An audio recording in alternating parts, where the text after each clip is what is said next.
I just want to briefly talk about Kingdom Come Deliverance 2. I've seen a lot of videos on it, so I'm not going to talk too much. There's a lot of content related to this game. It has blown my mind and gone above and beyond expectations. I paid £50 for it. It was at a whim just after around my birthday. I thought I'd treat myself. I wanted something new to play. It come with a risk. I didn't really play the original. It was a bit clunky to me. But this game has been incredible. And like I said, it's cost me about £50. And I'm of the rule of thumb: if you can get £1 an hour out of content, then it was worth it for the entertainment. In some instances, if it's great, you'd say even £2.50, whatever. I've done 30 hours in the space of, I think, 5 days, 4 or 5 days. I think it's five. Um, I've done 30 hours worth of gaming on this game. Like, that's crazy, isn't it? But if you do that based on the £50 spent, we're around about £2 an hour or something. You know, I think it's even less than that now. Maybe like £1.90, £1.80 an hour. That's good money considering I'm not even finished. I'm like the beginning part. Actually going back and forward quite a lot. I reckon I spent about 10 hours just back and forward, not having a clue what I'm doing, but just enjoying the scenery and just enjoying the game, and not going too deep with it. Anytime you get stuck in a game, you can always go on and Google it and figure out and solve it. But you're just thinking, I want to just embrace this game, and I don't, even if something's confusing or it's not explained very well here, I'm just going to figure it out. And that was the beauty of the game. So now, for instance, I know most of my way around the first area of the game, just through the fact that I've traversed it so much. I still use the map from time to time, but sometimes when you're just riding around, it's great. So first of all, you're walking around an awful lot, and I spent a large time walking. Then I got the horse, and that just changed everything. It just made it so much better. There's a level of combat, but I think for a lot of people, if they can get past the first part of the game, because there's some people that like to just like an immersive world. You can just walk around. It's just relaxing. There is that element to it.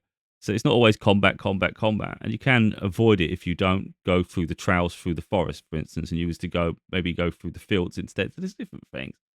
But it's how immersive the world is. It's medieval Europe, and it's like, for me personally, I just find it's really relaxing, and it's great to go back in time to this extent.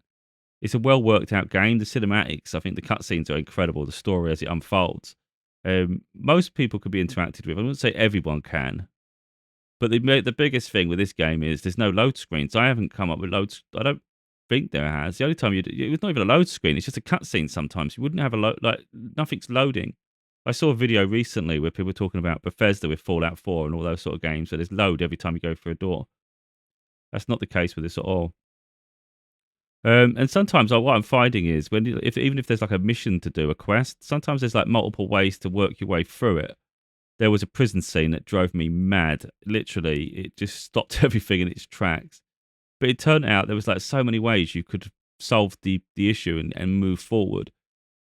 And that became quite interesting. So it's like everybody would have their own unique way, I think, of getting through that scenario. But like I say, I've lost 30 hours to this game, and I can't see it letting up. I don't. It's very rare for me to reach 100 hours in a game, but for me, I just can't see me getting any less with this. It's outrageous because I've not even. I think I'm literally out of the first part of the game. So there's a prison scene. I've done that, and now you go and become a knight, and you're doing other tasks now. That's kind of where I'm up to, and that's 30 hours in. And now there'll be a lot of people that maybe did the first section in half the time I did, but I wasn't following guides for the most part. Sometimes I did because some things. The only issue I have with the game, but I can understand why they haven't done it, is sometimes it gets confusing as to what you've got to do. For instance, it'll say, take these sacks to the coal shed. And you can't even figure out where the coal shed is because sometimes it's too dark and you can't see shit. And you're like, I don't know where that coal shed is. And you're walking around with a sack, not knowing where to drop it. And then you go, maybe after maybe amount of time of aimlessness, you go on, you Google it, and then someone has put it out, put it there. You go, oh, for God's sake, like, shouldn't need that. But it's so great because, like, even just something as simple here, like, for instance, I'm roaming around, looking around. I found this bed up there. That's cool. And then later on, I went back to that same location, thinking it's a free place. Someone's laying there. Then I tried to pick the lock to their chest to try. It's part of the game. And they heard the noise, so they woke up, and then they're threatening to take me to like the sheriff to get and you get done for trespass. You can have lashes done on you. I've been in the stockade before, where you get the thing in your head. So it's consequence. This is the only bug I found. If you look here, this guy saw in nothing. I just thought I'd record that because I thought, well, that's interesting. But rarely has there been a bug. It's seamless. You're going through forests. You're going through fields. It's just you get different inclines.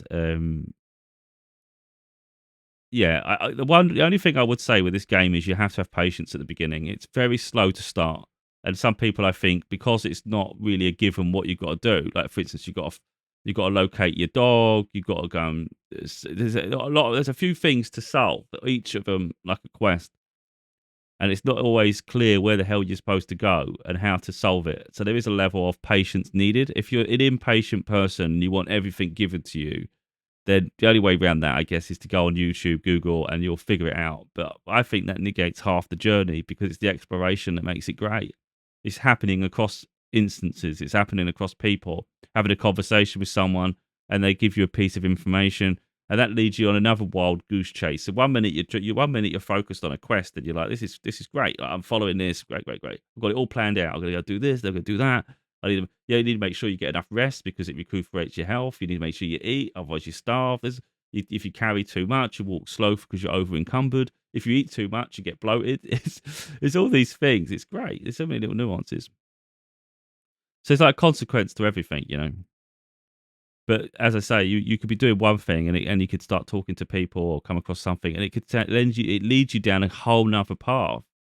So you had the intention to do this, and now you all of a sudden you're rooted all over the place, and you go, wait a minute, I was supposed to be doing that, and now all of a sudden you're happening across like bandit camps and all sorts of things, and maybe you get ambushed. That happens sometimes. You're just riding along, mind your own business, and all of a sudden you can see it in the horizon there, two or three people ready to ambush you, and you're like, If you don't want it's easy to avoid though. If you don't want the conflict, just don't ride up to them. You can just go a different direction in the forest, through the forest, rather than follow the path. So it's fine. At the beginning, you're very much it is a struggle at the beginning. First of all, you have no currency, so you can't buy anything.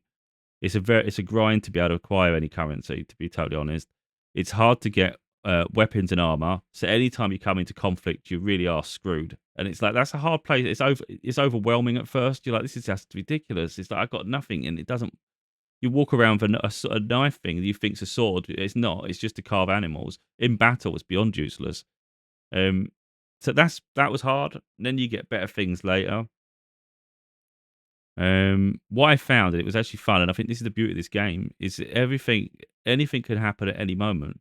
For instance, there was something come up. I think there were some dead bodies on the floor, and this guy was riding his horse, and then he just jumped off the horse and ran screaming. And it was a bloody nice horse with a nice saddle. So I was like, I'll take that. And it's this beautiful horse. It was fast. It was courageous. And it had a nice saddle on it. And that stayed around. It didn't just keep wandering off. It was only because I lost track of it. I did a fast travel, which is really seamless, the fast travel. But if you do fast travel, it will send you on a route, and if there's bandits along the way, it will stop the fast travel. That's the only issue with the fast travel. It doesn't just spawn you to their place. It literally does like almost like a board game to get to where you're going. But yeah, you can get things. And the other thing is, I was like, I really need a sword. I can't afford a sword. They're like 100 grushon, and I was like, like for instance, if you do the blacksmith, it'll give you can do horseshoes. You can do a little the little hunting cleaver. You can do an axe. Now it says what they're worth. Then you go to a shop and they give you like a really 10% of what it's worth. It's something like that. It's ridiculous. Of course, you have to if you accrue your stats, which is the one thing that's not explained that I wasn't explained in the game. If you go to the on the PC, press P, it takes you to Player Center, and then you can start spending some of your perk points, which is really important because that will help you get a better price and all these other little nuances. But yeah, but it's overwhelming at first because, like I said, you can't. The money side of it is really hard to grind out. So I knew I needed a sword, and there was like a little fight going on, like a little scuffle in one of the towns, and I just stood there watching. It's the curious thing; you can just watch things as well. You don't have to get involved in everything. And one of the guys, it was like three of them. So one died from a sword attack. The other one got beaten up, who had the sword, and the other one survived. But I noticed the sword on the floor, and there weren't a lot of people around. Now, people, if they see it, you'll get done for stealing, and you'll get these consequences. But I quickly picked it up, the sword, and then I just stepped back, and no one said anything, so I just quickly ran off. And I thought, Jesus, I needed a sword. And that was one way I got a sword. Now, there are placements for things like that. You might find a sword scattered somewhere else. There's things on YouTube later on, if you go and look. People are like, oh, if you need a sword, if you need your first sword, go here. If you need some lockpicks. So there are people that help. But I think it's great when you happen across things in your own unique way. It's your own little story to tell, isn't it?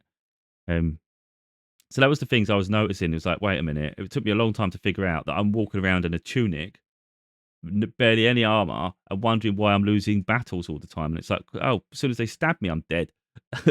You know, and I'm hitting them with a freaking meat cleaver that's to do animals. It's like, and they've got a sword. Like, what? And in my head, I'm thinking, this is a sword.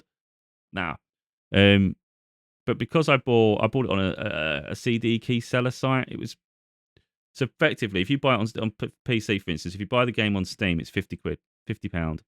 But I paid £50 on CD keys, but it was the gold edition, so it literally come with the expansion pass, and I've never had problems with games from there. And what that did, that come with because I got it from there, it was a key that had the pre-order bonus, which was another bonus, and that gave me this quest to do the armor. There's this famous armor, and it's really, really powerful, really strong. Brunswick armor, and effectively it sends you on a quest for treasure, and it's like a little piece at a time. And I think it's like 5 treasure hunts, and you end up with the full piece. And I managed to do that. Now I had to follow a guide online because it was too tedious. I was like, I can't be asked with this treasure hunt. Now normally I'd like to do things myself, but in that instance I was like, let's be smart. Just do it. So I'm doing it, and I've got it. The one negative with this game, and I guarantee everybody's probably thinking the same thing. Now, I understand they're trying to make you immersed in the game and have consequences, and I get it. But it's the save system. It's a nightmare. Like if you go to like different locations, depending on who you talk to, they may offer you a permanent bed. So anytime you're in that area, you can just go there and you can sleep and you can save your game. So that's great. You're just trying to remember where all these places are. But in the middle of, let's say you've left the home and you've traveled the extent of the map, and you've happened across one instant, then you're starting a quest, and you're starting to go over here. All of a sudden, you're in the thick of it, but you know there could be wolves, there could be bandits, because there's always a hazard or a problem where you could actually die. And maybe you've updated your stats, you've done some upgrades. Maybe you've spoke to a few people, so you've got new quests. Maybe you've found some herbs or something. Or, you know, what I mean, you've acquired things over time, and it's like, if I die now, I lose all that progress. I've had it a couple of times at the beginning where when you start on the map, it's like grayed out. You don't know where things are, so that when you travel through, you discover. So as you uncover the map, it's great because you're like, oh, I remember that's permanent. But then you die and you lose the progress. So again, now you don't know. Now that's not covered. You know, it's still covered. So it's little things like that. So in the middle of progress, you're like, well, I'm not traveling all the way back to the home to save it. So you have 2 options after that. There's a potion you have to have, and you don't obviously have to have it on you. And then you can go into the file system. You go file, menu, and then save, and it'll let you do an auto save thing there, your manual save. But you need the potions. If you haven't got potions, it's grayed out. But at any point, you can save and quit. So you can save and quit. So literally, if you do that, menu save quit, it will take you straight out of the game. It'll shut the whole game down. It'll remember where you last was though. So then you relaunch the game, and it'll set you back there and you're saved. But it's a whole what a palaver. I just recently with this prison escape thing, I had to do that so many times. But save and quit, and then I'm having to wait, and then launch the game again and carry on. Well, it's like, this is outrageous. That's but you couldn't afford to lose the progress because it was time constrained and it was hard to get certain things. It was like, oh, just do it. For instance, in this, I don't want to give too much away, but in the prison scene, there's dialogue, and if you, it's almost like rolling the dice sort of thing, in terms of like the odds and stuff. So like you might ask someone something, and it's important they say yes to allow you the next phase. And sometimes a lot of the time they keep saying or say no. And you're like, oh, for God's sake, they say no. It makes the journey hard. I don't know how else to solve it. It's going to be harder. So you save it there, and then if he says no, you can quit. and then you can relaunch the game, load again, and try. It's like it's annoying. You have it. That was the annoyances. Like these are just stupid. I shouldn't have to go through this, and that made the whole process heart long.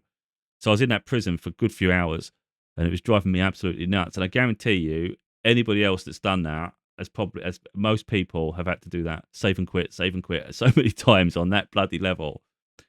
So the saving for me is the worst part of this game.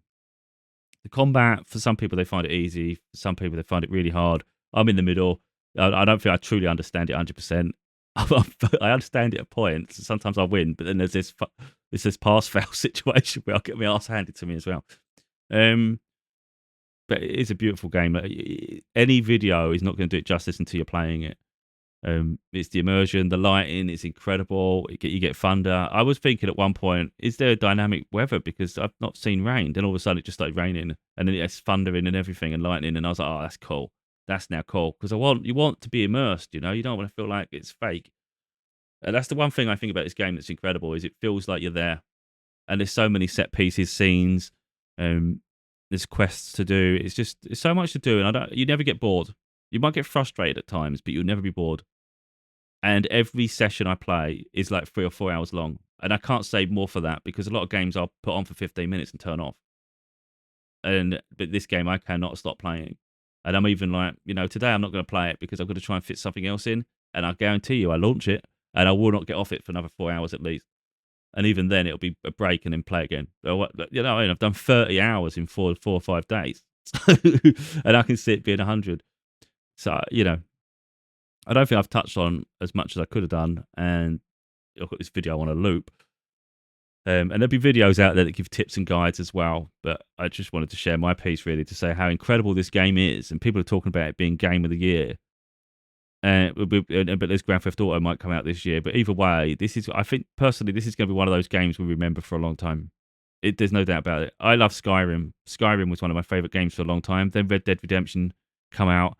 I think Red Dead Redemption came out after. And they were two of my favorite games for a long time. And there's been games obviously since, but these are games you remember, you remember your journey, you remember where you was at that moment.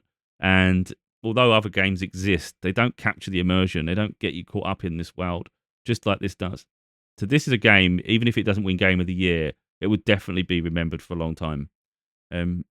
You can't say more than that, can you? I think it's incredible. I would encourage anyone to buy it if they're interested in role-playing games. I recognise my favourite games are these single-player role-playing adventures. It's just there's not enough of them that are actually great. But when I look at my best game lists and I do like top 5, it's always RPGs. Or like open world adventures, those sort of things, it just immerses you into a world, and I freaking love it. But like I say, they're not always as great as this. And this has set the bar now. So even at £50, for instance, it's a bargain because if you look at it, £1 an hour worth of content, it will surpass that. It will definitely pay for itself. Whereas with some games, maybe the price you're not sure it's worth the risk. I'm telling you now, this is worth the risk if you have patience at the beginning. That's all it is. You need patience at the beginning to work your way through it, to expand the world a bit, to get your stats up, to get your weapons up. But it's enjoy the grind and don't. With me, I'm not trying to race to get there, and I think that's what's making it enjoyable. If you play the game trying to rush your way through it, which is what I would do with some other games, then I think you miss a lot of the journey. It's the things that happen along the way that make it incredible. And you lose yourself in the world, of course. So, yeah. I can't recommend this high enough. I think it's incredible. Yeah, brilliant.